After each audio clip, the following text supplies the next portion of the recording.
টিউবওয়েলের পানি দিয়া সিরা ভিজাইলে নরম হয়, মুত্তে ভিজাইলে নরম হয়।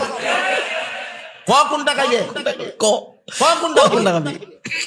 এক বন্ড ফিরে আমাকে বলে, ওই হুজুর আপনারা মানুষকে কোরআন শিখাইয়া মানুষের মনটা নরম করে দেন, ভালো কথা।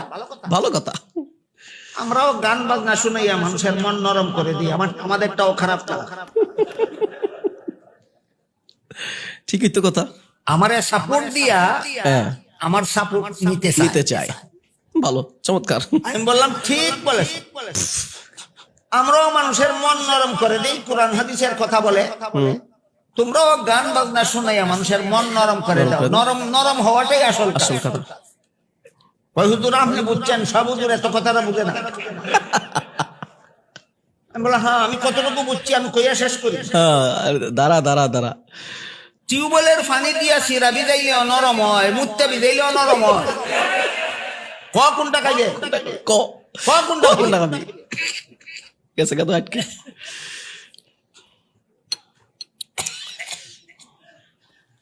বলেন সিরা নরম করাই আসল কাজ, না হালাল উপায়ে নরম করাই বড় কথা?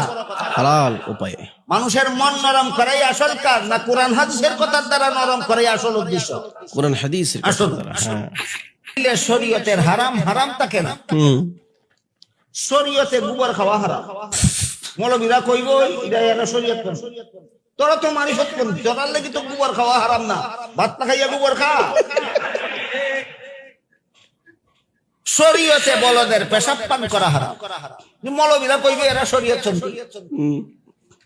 তোমরা তো মারিফতপন্থী, তোমাদের জন্য তো বলদের পেশাব পান করা হারাম নয়। টিউবওয়েলের পানি পান না করিয়া বলদের পেশাব পান কর।